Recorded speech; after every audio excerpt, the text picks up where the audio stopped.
Hey, I'm Kavadlo, and we're working out. Thanks for listening to my podcast. My guest this week is Robb Wolf. Robb Wolf is the two-time New York Times best-selling author of The Paleo Solution and Wired to Eat. If you enjoy this episode and you want to support this podcast, go ahead and leave a 5-star rating on iTunes or wherever else you're listening from. All right, let's go ahead and get into the interview. Robb, your book, The Paleo Solution, was a game changer for a lot of people. Did you know you were onto something special when you were writing it? Oh, man, it's funny. We're coming up on 10 years since that thing Isn't it was crazy? released, which is crazy. 2 kids, a lot of moving, and a lot of stuff in between. It's funny, like the book was, so prior to the book, I was on the road a lot doing an 8-hour nutrition seminar, and I had just kept expanding the pre-seminar reading material so that hopefully folks could read it and get one pass through the material so that when I did the spoken piece, they had some familiarity with it and we could cover more Q&A and stuff like that. And eventually I was sitting on like a 120, 130 page, document that we were handing out at each one of these gigs. And a friend of mine, Glenn Cordoza, who works for Victory Belt Publishing, they were historically just publishing MMA instructionals and Brazilian Jiu-Jitsu instructionals. He just said one day, he's like, hey, have you ever thought about writing a book? And I was like, I don't know. I've kind of thought about it. But he asked me what my website traffic was, what my email list was and everything. He's like, it depends week to week, but based off the traffic that you have and everything, you probably have a pretty good chance to make a New York Times bestseller list. And I was like, wow, okay, that had never really occurred to me. And so we really sat down and put that together. I guess to circle back to your question, though, like I knew that this stuff was really powerful. It was incredibly impactful. Like I know the paleo topic is really controversial for folks, but we saw improvements in like gut health and autoimmunity, which is really, I was an autoimmune researcher in my past life. And so there's a lot of different ways to improve performance. There's a lot of different ways to get people lean and looking good. There are not as many options available for dealing with a really long-standing chronic disease like gut issues and autoimmunity. So I wasn't sure that it would have massive impact, but I really felt like it was kind of almost like a moral obligation to at least get this information out so that people would know that they had an option around this stuff. Like my wife's mother ended up dying at the age of 50 from rheumatoid arthritis related complications from a minor surgery. And that did not need to happen. And I met my wife maybe 6 months after her mother had died. So I definitely had a hope that it would, at least on that autoimmune side of things, that it would create a discussion that there were some lifestyle and dietary interventions that could really be a game changer for folks. And it's interesting, like the book still motors along pretty well almost 10 years later. And even though I've learned a lot since then and have modified my position on some things, the book has kind of stood the test of time using that 30-day reset and then slow reintroduction of different foods to see how folks respond. Has stood the test of time. And it's amazing that after all this time, there's still so many people out there who are not convinced.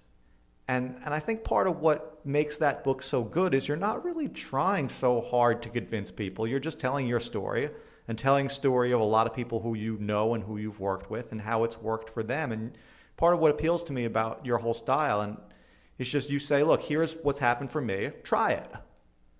Yeah, I do the best I can to highlight the science that we feel pretty good about hanging our hat on. And then here's some more speculative stuff. Here's some possible mechanisms of causation and whatnot. But it is kind of it's a funny thing because there are some people that are of the opinion that a million anecdotes are still not one scrap of data. But the funny thing is that virtually nothing in science starts from first principles, like you derive something out of the ether. Like even quantum mechanics was born of an observation, like the way that light and energy interact, and is light a particle or a wave, Well, and I there were think a these big part observable results. of science is skepticism.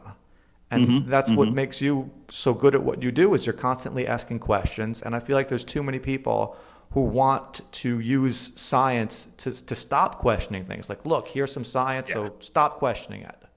Right, right. And particularly, like, I guess one of the cases that I've made in the book is anybody that ever went to college or just had like the standard like high school experience. There were weeks and months of your life that you probably ate like a cockroach and you lived to tell the tale, you know? And so asking people to spend 30 days eating whole unprocessed foods, you know, lean meats, root shoots, tubers, fruits, vegetables, that doesn't seem crazy as an ask. And then, you know, particularly if somebody has some really serious health problems like that, that could potentially make or break their scenario. And, you know, with the benefit of 10 years of hindsight, we now have a couple of really nice clinical interventions where we look specifically, again, and I know I'm kind of orienting this towards the gut health and autoimmune side of things, but these are conditions that historically you don't get resolution within standard of care Western medicine. You took a pretty long Yeah, hiatus between the Paleo Solution and your recent book, Wired to Eat. And Yeah. I'd have to think your publisher was probably eager for a follow-up after the success of Paleo Solution. So why the long break? I love Barry Sears. Like I've learned a lot from the guy, but he came out with like what was it? It was entering the zone, then mastering the zone, the soy zone, the green bean zone, the string bean zone. You know, and it was I just didn't feel comfortable doing a really minor riff off of what I had already done. And if I were more entrepreneurial, maybe I would have felt more okay with that. But I really wanted something qualitatively. Was there pressure to different. do another Paleo Solution right away or something comparable to it? There definitely was, but I either for good or ill, I'm kind of stubborn on that front. And so I really did wait until I felt like I had something qualitatively different, both on the understanding side, but I really wanted it. If I did a second book, I really wanted the implementation piece, the way that people do it, to provide far more value than just that 30-day reset. Even though that 30-day reset is still really valuable, I wanted something that really went above and beyond that. And so I didn't really know what that was going to be. Like I literally, before the Paleo Solution was even published yet, like at some point you just kind of have to draw a bubble around the material that's going to be in that, and you're like, that's it, that's done with Otherwise that. it'll never get finished, right? Yeah, it'll never get finished. But I immediately opened up another file and started sticking research papers and jotting down ideas, and it was only over the course of time that I stumbled onto this more deeply. Like I actually talked about it in the Paleo Solution, the neuroregulation of appetite. But it was maybe a couple of pages, because my understanding, and I think the understanding at large of that process, was very, very early on there. And, you know, again, with the benefit of 10 more years of poking around, we had kind of gotten beyond the protein, carbs, fat discussion as a baseline and got more sophisticated about how that actually played into the way that our appetite really works and is legitimately regulated. And then with some of the insight into personalized nutrition, how, you know, someone like my wife could eat 50 grams of carbs from white rice and have a really beautiful blood glucose response. Like she barely gets above 105 milligrams per deciliter, and it never really goes higher than that. Whereas someone like me, for reasons probably related to gut health and genetics and a whole host of factors, my blood sugars would get up in the 190s and I would feel horrible. And so I had some kind of orienting tools there, in addition to using that kind of 30-day paleo diet type reset that could help both on the front end of unloading the emotional baggage around dietary change, because it's really hard and folks tend to feel like failures because I think you nailed it with that. It's stuff. People understand this stuff, you know, from a purely analytical standpoint, but then to actually apply it is so much harder because of that emotional attachment people have to some of their favorite foods. Yeah, yeah. And I was pretty tickled, the feedback that I had was from people in particular who had, I guess, potentially like lifelong disordered eating. They said for the first time in their lives, they looked at this process of eating without the emotional baggage, that it really wasn't their fault, that, they understood how they were literally wired to eat it, and they still had work to do. It didn't mean that you just rolled over and exposed the soft, underbelly to the world, Right. and you were done. But if people are still battling themselves, if they're still battling these inner demons, if eating one meal off of plan means that you abandon ship versus just saying, well, I'm only one meal away from being back on track. Right. Those kind of frameworks are going to, be incredibly important into whether or not folks succeed. And I've been really happy that the feedback's been super favorable that way. I want to go back a bit further for a minute and just talk about your career before Paleo Solution. You said you owned a gym and you were doing a lot of seminars. How did you get into the fitness industry in the first place? Were you ever a personal trainer, or how did it start? Oh, man, it's funny. So I was a competitive power lifter. I did Thai boxing. I dabbled a tiny bit in Brazilian jiu-jitsu, but this was at a time where there were not jiu-jitsu schools everywhere. So I would get one class every 5 years, basically. I remember reading about your athletic background in Paleo Solution, but a lot of people are athletes and they don't necessarily get into fitness as a professional. Yeah. And, I was in queue to do either a PhD or an MD program. I was all fired up to do that. And then in discovering, so I had a really serious health problem at that point. I had ulcerative colitis so bad that I'm about 170, 175 pounds, reasonably good shape. And at the low ebb of my ulcerative colitis, I was about 125, 130 pounds from malabsorption. Was this during your vegetarian days? Yes. Yeah. It may work for some folks, but for me, it just absolutely did not work. And in figuring out how to fix that problem with this kind of ancestral health or paleo type diet, it really, it made me realize that spending 8+ years going to medical school to mainly be trained in dealing with chronic degenerative disease was really not what I wanted to do, but I wasn't entirely sure what else I would do. But I was still poking around on the early internet a lot. This was around 2000, 2001. And I found this wacky workout online that was called CrossFit. And my buddy, Dave Warner, and I started doing CrossFit in his garage. And before we knew it, we had 15 or 20 folks working out with us and we were training them. And so I wrote an email to the Glassmans, the founders of CrossFit, and I said, hey, we love what you're doing. We're training people with the methodology. May we call ourselves CrossFit North? And they were like, yes, please do this. We've been looking at an affiliate program. And that was the birth of the first CrossFit affiliate gym. Back up a second. So you had your own facility already before it was a CrossFit. Well, but by facility, it was a garage that had more spiders and holes in the roof than anything else. But we had bumper plates and rings, and it was literally just a. But it wasn't something you were trying to make a career out of at that point. No. It was just a hobby. We just stumbled into it. So you were doing CrossFit and jiu-jitsu and paleo dieting all way ahead of the curve. Yeah, I guess so. Yeah, I kind of feel like the Forrest Gump of fitness in some ways. Like, he was there at the founding of Apple. Into the right thing at the right time. Yeah. And I went on to, I liked Seattle, but I really missed the sun. And I had an opportunity to move back down to Chico, California, where I did my undergrad. And I opened up what was then CrossFit NorCal, which was the fourth CrossFit affiliate in the world.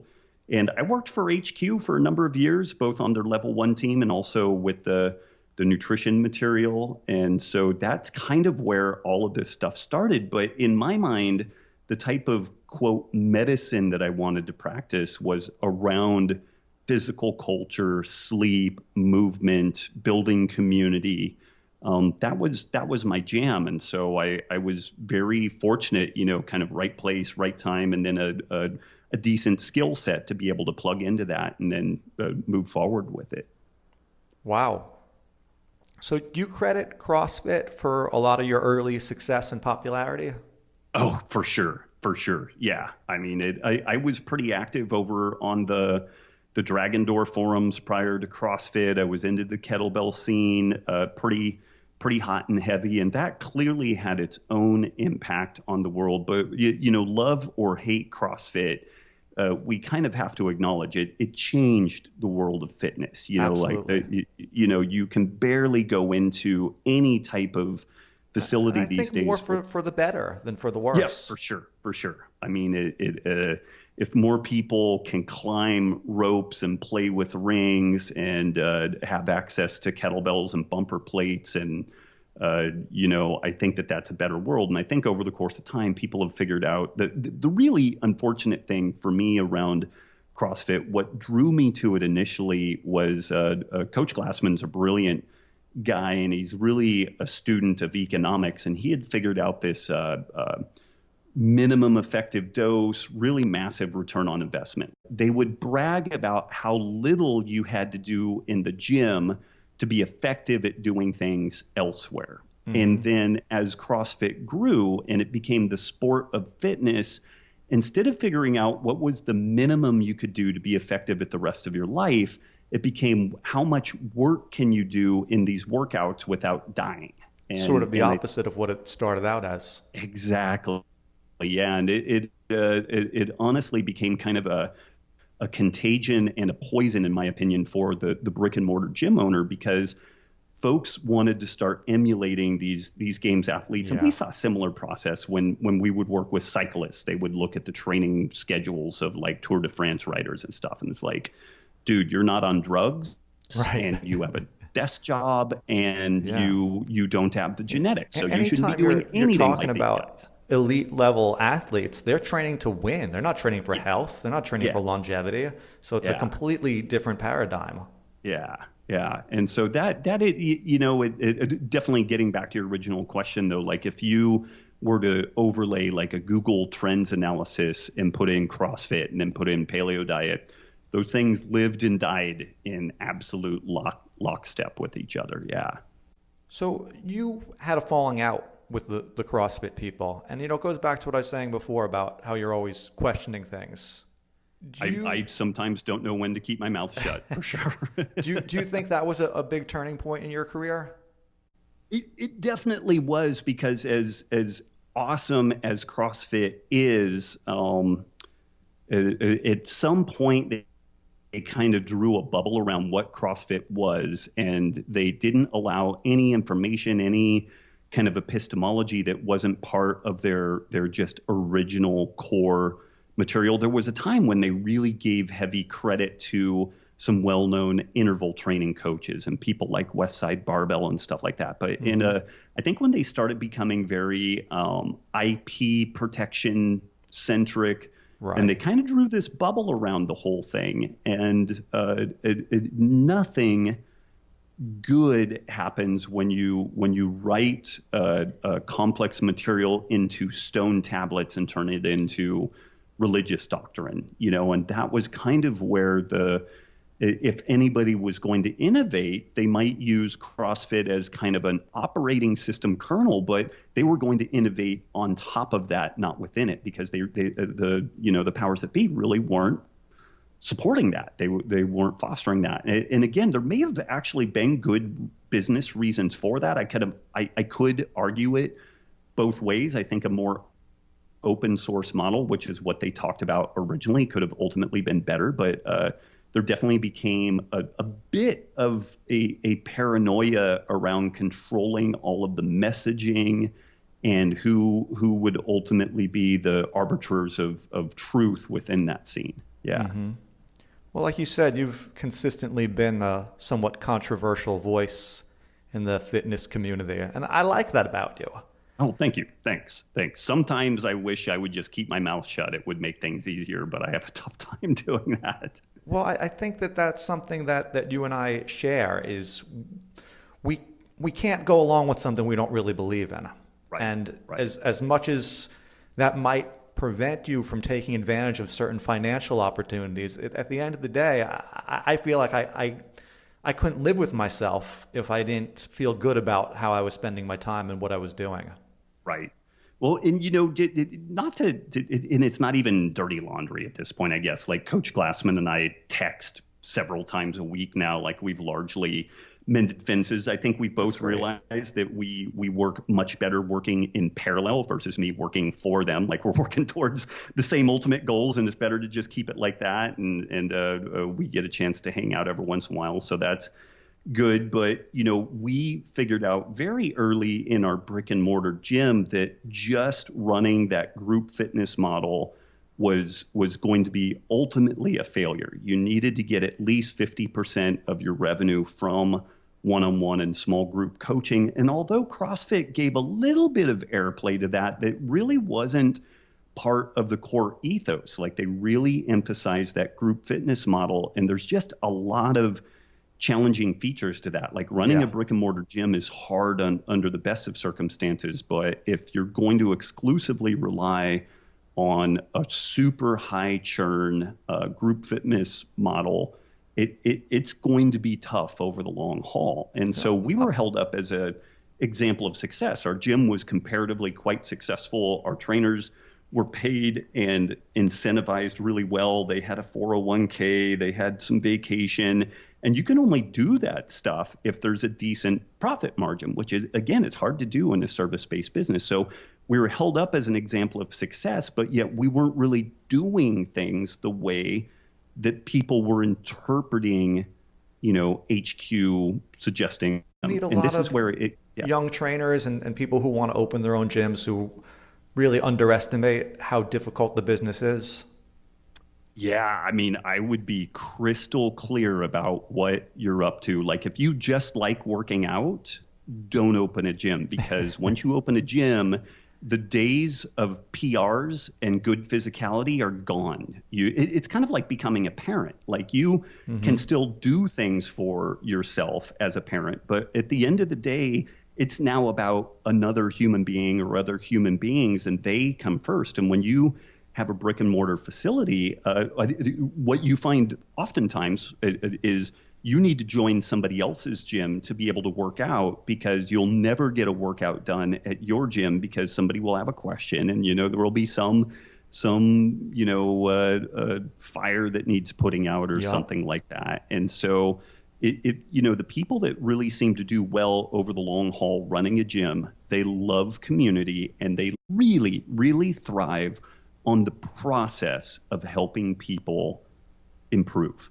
And that improvement may be glacially slow. Like if you're more of an engineer and you want a sense of task completion where, okay, there's not a bridge here and now I built a bridge. Like if you're that type of person, running a fitness facility, being a physical therapist would be a terrible fit. The people who really... Because you never finish the bridge, right? You never finish the bridge. It's always in process. Yeah. And you really don't have ultimate control over that product. It is a process-driven deal, not such an interesting job. It's like, you go back to your metaphor of building a bridge. It's like instead of building a bridge, it's like you just stand there and tell someone else, okay, pick up that hammer. Okay, go hit that. But they actually have to do it for it to happen. And I think that a lot of people who are athletes themselves get frustrated working with the general public, because they think, well, this should be so easy. I gave you the plan. I told you what to do. Why aren't you doing it? And it goes back to what we were saying about the emotional eating too. All these things are easy to understand in a purely, technical, mental application, but emotions don't understand reason.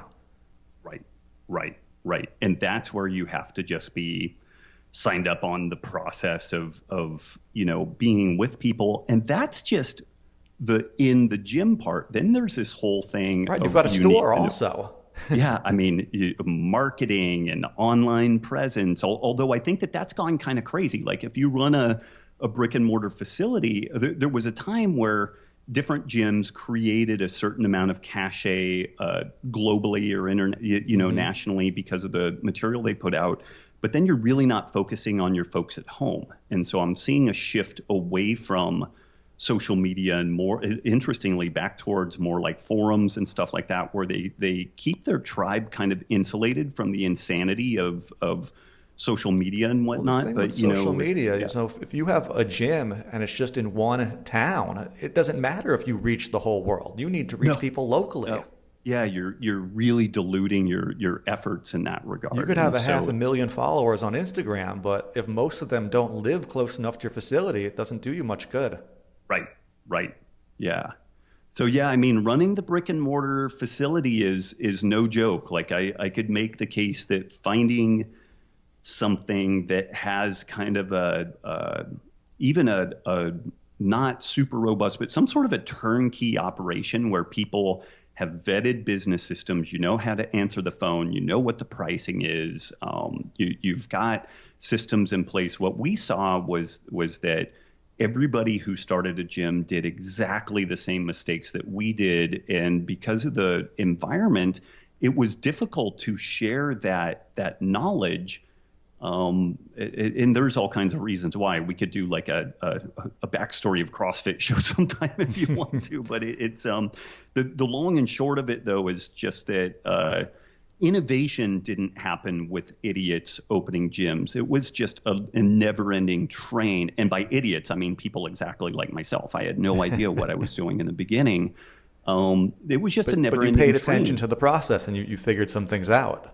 I did, very painfully. But, we saw people take second mortgages on their homes, lose their homes, get divorced. I mean, they took massive personal impact to run these things. And it was really sad because just a little bit of basic business structure could have made or broke that process. And it could have prevented people losing their houses. It could have prevented divorces due to financial and work stress and stuff like that. And so that's really an unfortunate side effect of that whole thing, is that the information around the business system side really got kind of punted out to the periphery.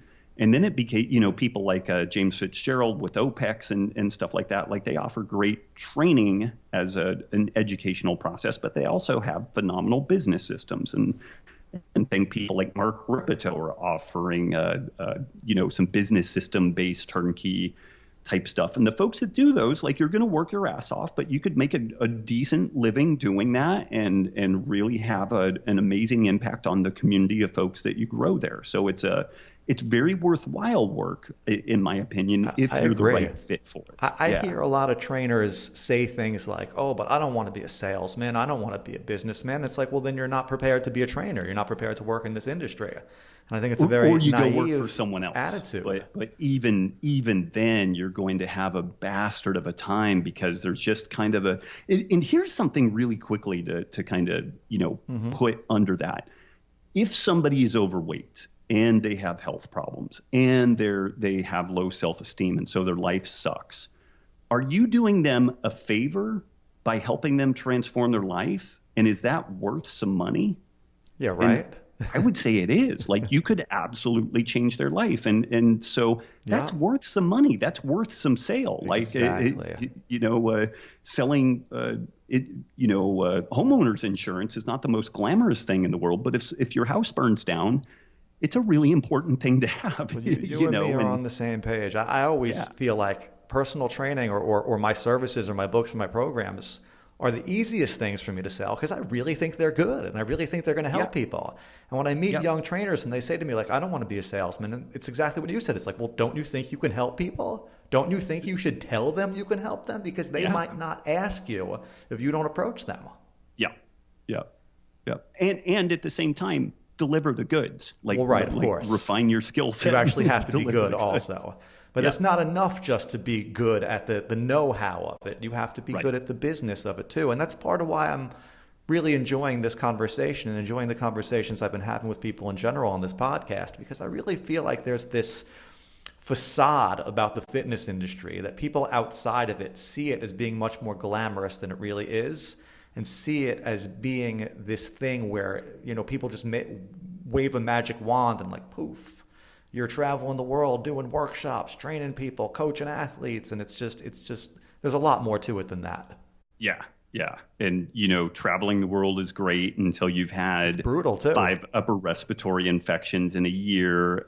Running a gym is awesome until the toilet breaks because somebody plugged it up and you literally have feces containing water spilling out under the mats in Not so glamorous. your facility. And, training athletes sounds awesome until you realize athletes are often prima donnas who never really grew up. And if you don't figure out how to stroke their ego, they will exit your facility and take half of your clientele with them because they developed a cult of personality. So there's a lot of, and again, I don't want to paint it as a negative thing, but you are spot on. There's a lot more behind the curtains than what people take for granted on that surface level. Exactly.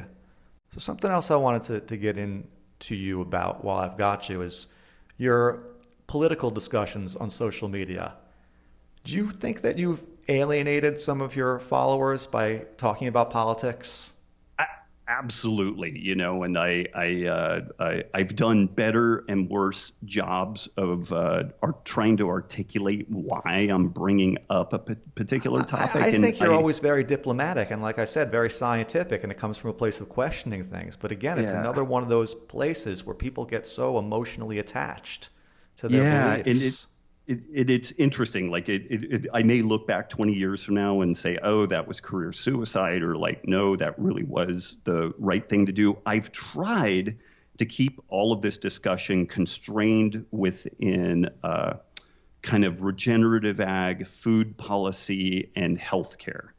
But even in that kind of constrained area, talking about healthcare and some things about insurance payers and stuff like that, it can be a really, really thorny topic to discuss things like health savings accounts versus more, universal health coverage and whatnot. And I've been working on a book on that topic for 6 years now, and I haven't finished it because the landscape changes so rapidly that it's become a little bit of a historical recounting. And again, with that, at some point, I will put a period on it and it will be done, and it just will be what it will be. But I've put a massive amount of work into digging into that stuff. But I see somewhat similar patterns within, say, the nutrition scene, where there are some really popular but maybe not accurate conceptions around nutrition. And then similarly on some of these socio-political topics, there are some things that are so sexy and soundbite worthy and completely wrong, and I've tried to really pick my position, when and where I talk about that stuff. But, just like this food sovereignty piece, having the ability to feed yourself the way that you want to, that's a up for question topic these days. As and if folks want to be vegan or vegetarian or whatever, God bless them, go for it. I have no problems with that, but I'm really concerned that some of they're going to try to take away your meat.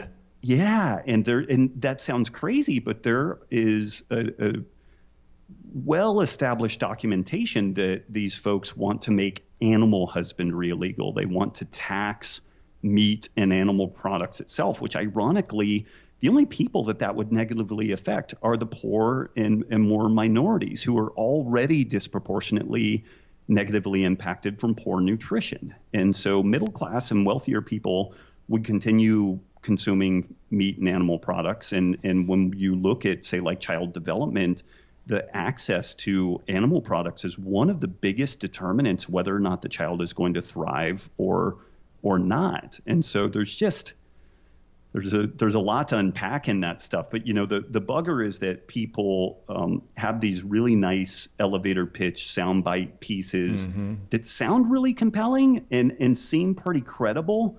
But to unpack that and to give it some proper treatment, it's kind of a PhD dissertation. Yeah. So it's really kind of an asymmetric room for nuance in a 15-second soundbite.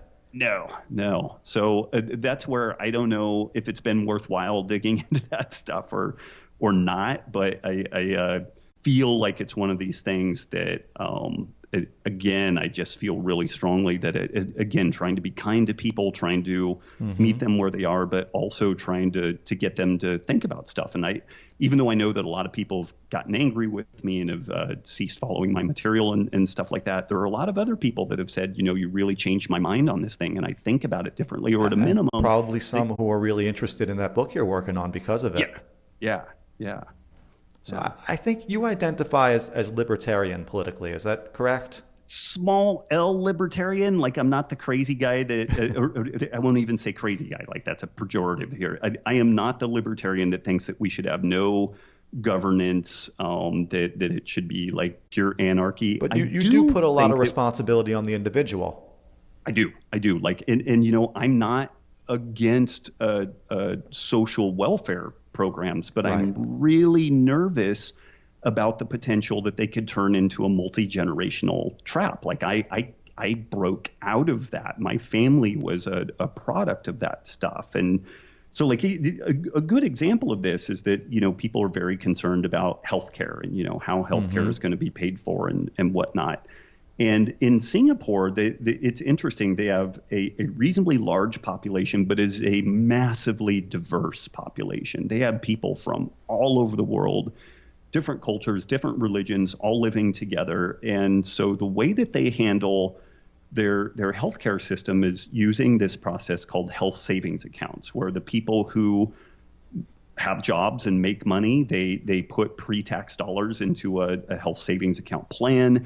They put some money into a catastrophic risk plan, so that if they get hit by a bus or get a really, significant disease, that they are largely covered on that front. But for their day-to-day medical expenses, they pay out of pocket.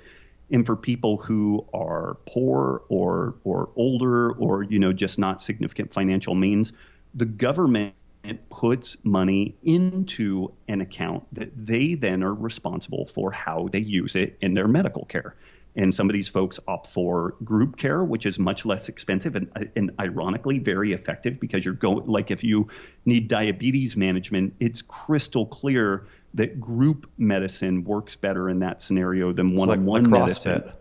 It's like CrossFit. We are community animals, And so I've laid out, lots of times this compare and contrast between trying to go towards like the socialized medicine of Sweden and Denmark, which I've spent a lot of time in those places. They're very wonderful, but they have comparatively small, completely culturally homogenized populations. And in Denmark, there's a saying, nobody has curtains in Denmark. Like, everybody knows everybody else's business. If you do things that are not in line with what the cultural norms are, people will get up in your junk about it. And so there's a lot of constraining behavior modification that is kind of woven into the culture, whereas somewhere like the United States is much more akin to Singapore than it is Sweden or Denmark, in that we have tons of different cultures, lots of different value systems. And so I think you need a little bit of that market transparency and that individual responsibility to make something like that work. But in suggesting something like this, which is, it's funny because the suggestion that there would be a government-backed HSA program really freaks out the big L libertarians. Right. That just makes them crazy. But then the people that I would categorize as maybe more like... Well, again, that's that nuance that we were talking about that gets lost. Yeah. I mean, I personally hate putting any political label on myself because I don't feel like my beliefs are completely in line with any of these parties. Right. But if I had to, I think the libertarian one is the one I'm most aligned with. Right. And I think to a certain extent, and I'm curious to know what you think about this, that there's some overlap between the libertarian mindset and the health and fitness mindset, because it's putting responsibility on the individual to take care of themselves. Yeah, for sure. And early in the paleo scene, like, there were actually even some news pieces kind of commenting on the fact that there seemed to be kind of a disproportionately high, common, mindset around kind of that somewhat libertarian, leaning, and that was both favorably and negatively received on both sides of that. But yeah, and Nassim Taleb has a great take on this, and I'm going to butcher it, but he said something along the following: with my family, I'm a communist. With my friends, I'm a socialist. With my neighbors and community, I am a Democrat. With my regional area, I'm a Republican. And then on my international, the way that I deal with international levels, like should I be fighting a war overseas and stuff, I'm a libertarian. And the first time I heard that, I'm like, oh, fuck, this makes sense, because all of these things have application. Like when you really get down to the brass tacks of human evolutionary biology and the way that we evolved as hunter-gatherers, these were completely egalitarian societies that, I would help you today because I know that when I have a crappy day down the road, you're going to help me and my family out. And right.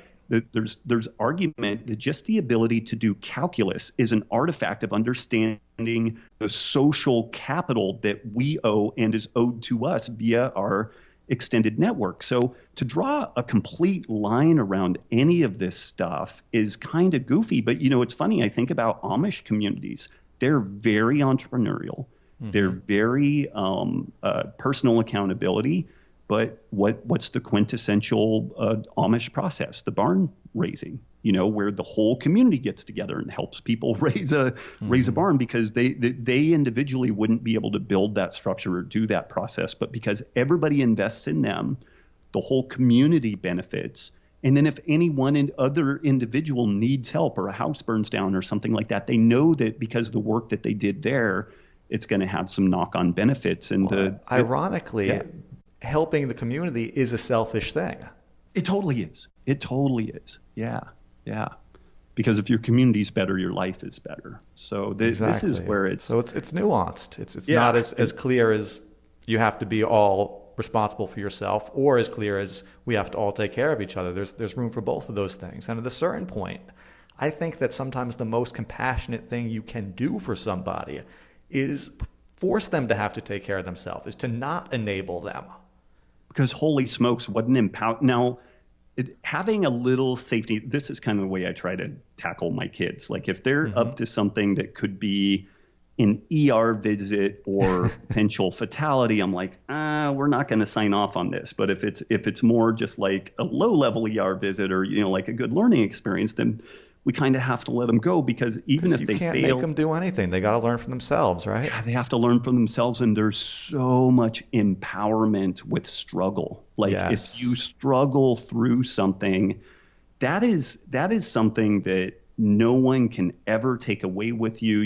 Like battling through a challenge and overcoming things is really a remarkable antidote for depression and a whole host of other problems. And so in this attempt to make outcomes equal, like people should have equal opportunity, but there's kind of a reality, like I'm a little bit fast twitch, but not super fast twitch. Like I'm never going to win a 100-meter dash world record. And the race should not be set up such that I'm starting at meter 75 when, Usain Bolt is starting at 0, and that should be called a fair race. I mean, it's ridiculous. There is just kind of a reality that some people have disproportionate talent. And if they can figure out how to harness that talent and we align some incentives, then they should maybe benefit from that. But at the same time, we can have an eye towards, helping to improve the lot of everyone. But again, the path to hell is paved on good intentions. And I just think people leading with the heart, like all I would caution folks with is just give some thought to how could the unintended consequences of this good action bite everyone in the backside. Do your kids eat paleo? Ish. I mean, that's so the house is definitely gluten free, because if I get exposed to gluten, like it's any bathroom I hit after that needs a priest and an exorcism, and it's a bad deal. They do some corn, they do some rice. It's kind of funny. Both of them naturally just kind of gravitate more kind of paleo. Well, they do what they see you doing, right? That's how it works. But don't get me wrong. Like they definitely could enjoy some ice cream or some other stuff, but we've just been really honest with them. Like, we don't really make anything off limits. They eat some gluten, like if they end up at a kid's birthday party Right, and you're gonna we have some forgot cake, to you're bring gonna have a Twinkie or whatever, right? Yeah, The it's kind of kids. like, okay, whatever, yeah. And they don't seem to be reactive to gluten the way that I am, but I also wasn't reactive to gluten as a kid. So, Right.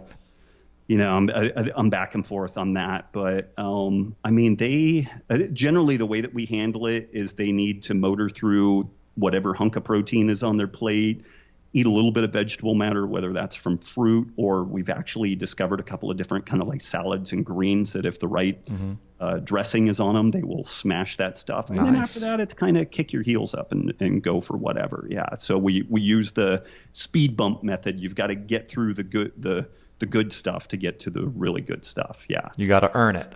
Yeah. Do you still train jiu-jitsu? I do. Yeah. I've been on a little bit of a hiatus because I just moved to New Braunfels, Texas, and a good friend of mine just moved his family from Korea to open what will be Straight Blast, Texas, which will be a Brazilian jiu-jitsu school. But yeah, I'm like a 3-stripe purple belt. There was a little bit of noise about me maybe getting a brown belt this year. So I don't know if that's a sign of me getting better or just that quality control has deteriorated in jiu-jitsu at large. But yeah, I really, really love it. It's definitely it's my jam. Like everything else that I do is kind of oriented around supporting that process. Yeah.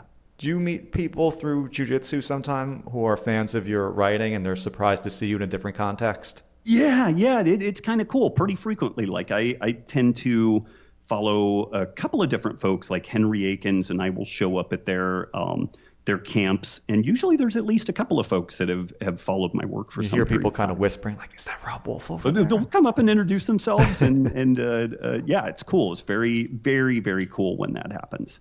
Right on. You've written 2 New York Times bestsellers. Do you feel pressure for your next book? I do. The next book is actually going to be a sustainability-oriented book. It's called Sacred Cow, and it will be released July of 2020.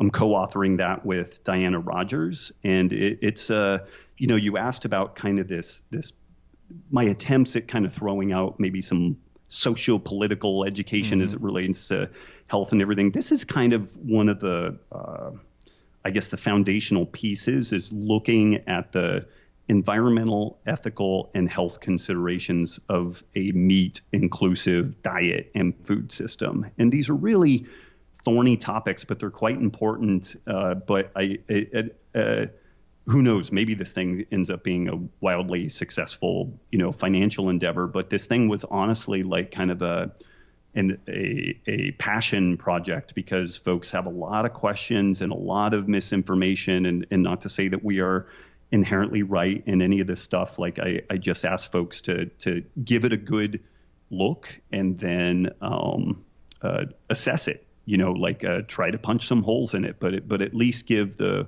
work itself a good look, and then do a little bit of homework before just assuming that we're wrong in the conclusions that we draw. Just doing work on something a long time doesn't mean that you're accurate with it. But we're 4 years into this book writing process, so there's been a massive amount of effort put into it. But there is some pressure there. It'll be interesting to see how this one goes. Well, something you said at the beginning of this conversation that surprised me, and pleasantly surprised me, is that you never really set out to write a book in the first place. No. And it seems like all your books have sort of come not from, oh, I want to write a book, but just you have information that you're thinking about for yourself, your own curiosities, and it winds up becoming something that ultimately you need to get it out there. You must meet a lot of people, I know I do, who say, oh, I want to write a book. And that kind of mindset, I feel like, you're never going to write a book. It's the process again. You have to be compelled to do it.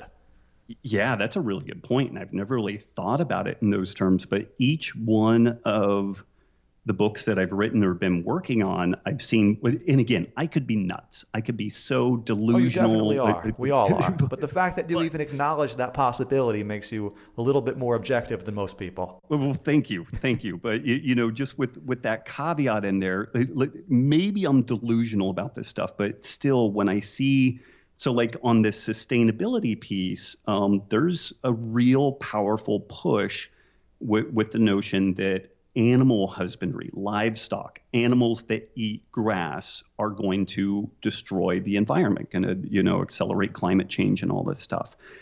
And there's a lot of problems with that, not the least of which is just basic ecology, which of the land masses that are available, a remarkable swath of those are grasslands that are amenable for nothing other than raising grazing animals and a bunch of other critters that are associated with that, and that whole biodynamic process. And so, each one of the books, really, when I think about it, when you bring up that point, it's been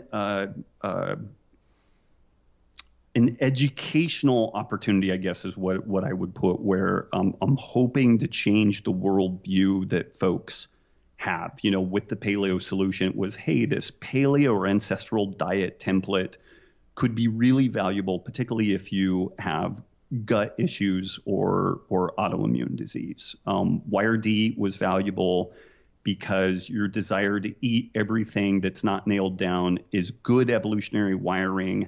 We need to do something about that. But the way that we can do something is by using personalized, as a beginning point, something like a paleo ancestral diet as a reset, and then use personalized nutrition to find your sweet spot within that protein, carb, fat matrix. And then on this sacred cow front, there are compelling reasons to question how animal husbandry should exist within a food system. But the case that we make is that a truly sustainable food system is one that could literally last indefinitely for tens or hundreds of thousands of years. And the only thing that ticks that box is something that looks like ecology, something that looks like nature. And I would go out on a limb, and that does not include things like lab-grown meats and just the process of producing row crops without animal inputs. It is totally dependent on outside inputs of synthetic nitrogen fertilizer, which is a non-sustainable process. It destroys the soil. It is itself, a very dirty process. So it's kind of crazy when you get in and look at all this stuff. As you raised a really good point. Like each one of the books was an attempt at addressing what I perceive to be kind of an information blind spot for folks, and then trying to provide some context for them to get in and then look at it and dig into it further. Well, I think you've done a great job of that, and I hope everyone listening, if they haven't already read your books, Wired to Eat and the Paleo Solution, that they'll check them out. And I'm excited about this forthcoming book. And I hope everyone listening will check that one out too when the time comes. Thanks again for chatting with me today. Really enjoyed talking to you, Robb. Al, huge honor, and I've been a fan of your work for a long, long time. I know we've had many an email correspondence, but it's really nice to be able to sit down and chat with you, and hopefully we get to meet each other in real life here at some point. I would love that, and I agree. And, I have been following your stuff since before I started blogging. You were one of the people that inspired me to want to jump into that world. And now we've both been doing it for an incredibly long amount of time. But we are the Jurassic Park of the blogging and fitness sphere. It's wild, right? I know. I look at how much that landscape has changed, and it's amazing. Like blogs themselves, people don't do blogs anymore. Right. But it's been a pleasure, Robb, and thank you again. Thank you. Take care. Hey. I really hope you enjoyed this episode. If you did, it would mean a lot to me if you would leave a 5-star rating on iTunes or wherever else you're listening from. I'm not asking you to donate money to a Patreon account or anything like that. I just want you to show your support by leaving a 5-star review. And if you want to know more about me and my programs and my books, just Google me or go to my website. I'm real easy to find. My name's Al Kavadlo. Kavadlo.